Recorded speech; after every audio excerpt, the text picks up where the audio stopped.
Hey, this is the Animal, one half of the world famous tag team, the Road Warriors. If you want to listen to the greatest online action, listen to InYourHeadOnline.com. Don't miss it. 6 months ago, I ripped my Achilles tendon completely in half. Mm-hmm. So I've been at home for a while, 6 months. I just started therapy for that, and I had surgery to both my legs for some veins, vascular deal. So I'm just now going in the gym and all that stuff again. So, but I could tell you over the years that there's been a lot of different things on the road. I mean, people having their eyebrows shaved off, if they had a beard, half of their face shaved, mustaches shaved off. I was going to Japan the first time we went to Tokyo. I've got pictures with Mean Gene Oakland. He passed out asleep, and somebody had piled a whole can of shaving cream on his face while he was asleep. And the airplane got pictures of it with many different people. I mean, all men are boys with more expensive toys. Right. You know what I'm saying? But, part of the business, man. Yeah. You saying earlier you and Earthquake could have been like a bigger version of Legion of Doom, LOD. What was it like when you guys actually worked with LOD? Oh, they were good to work with. I mean, we had good matches with them. Mm-hmm. We had a couple of issues a couple different times, But, I mean, that's just between me and the office and them, But, I mean, no matter the situation, we got ourselves over. Yeah. So, yeah.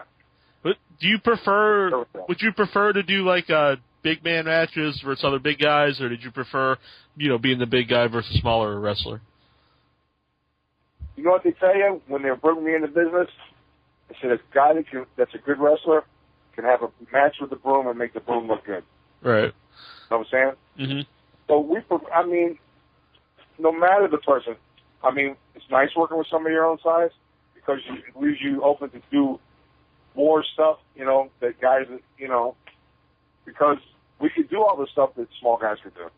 Mm-hmm. Drop kicks, all different types of arm drags, suplexes, all that stuff and everything like that.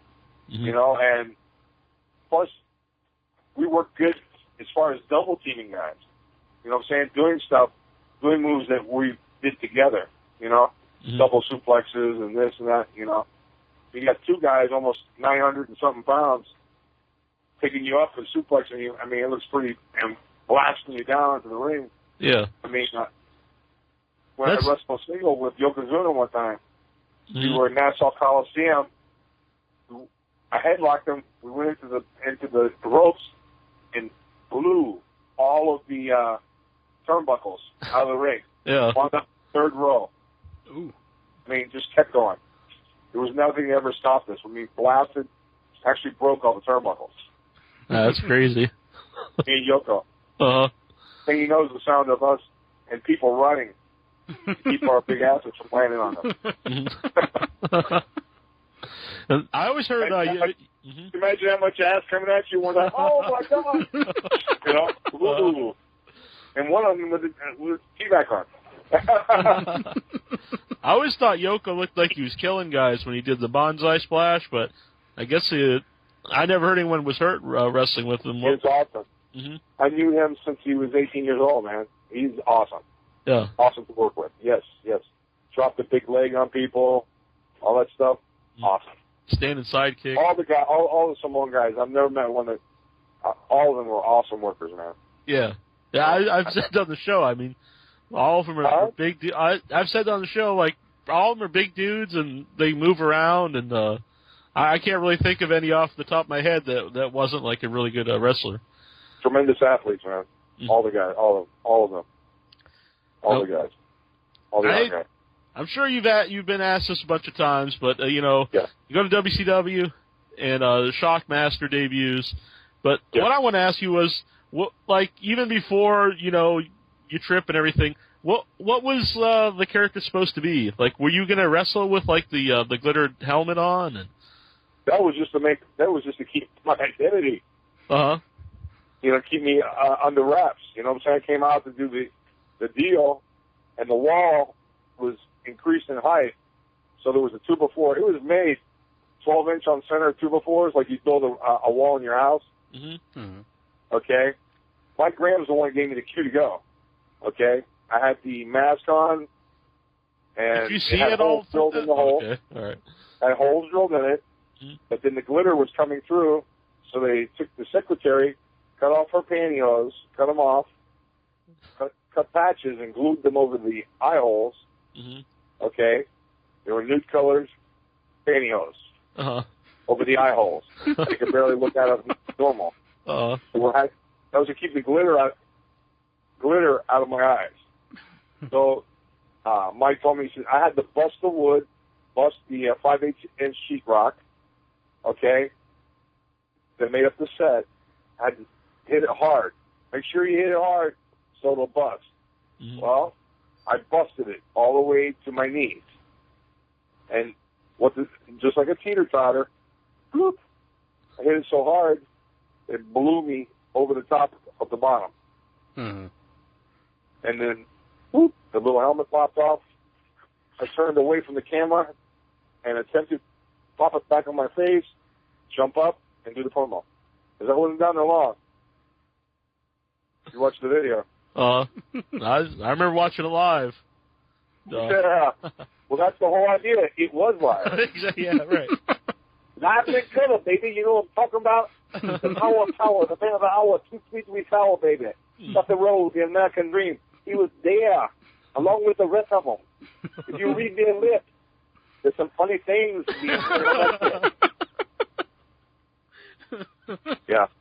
What was it like? When it went off air, what was everyone's reaction? Well, you seen their face.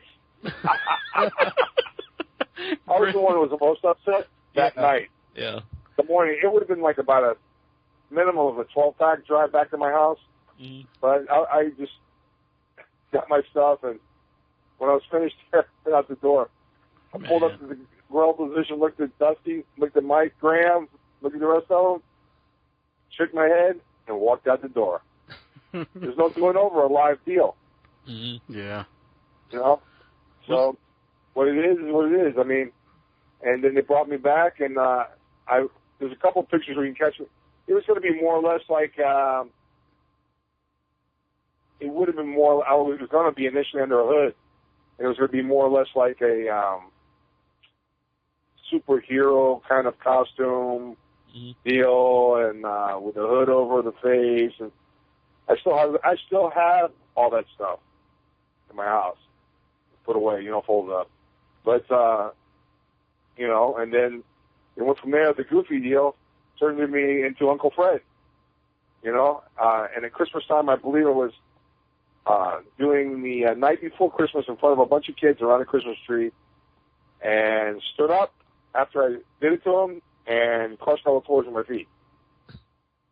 So I had the clumsy deal. Mm-hmm. I'd spill drinks while eating hamburgers. Yeah. While just klutzy Uncle Fred. Yeah. Mm-hmm. That's what the Shockmaster turned into. Do you think, would it have been better, do you think, just to come in as somebody totally different, or did you think the clumsy gimmick could have worked? Or? I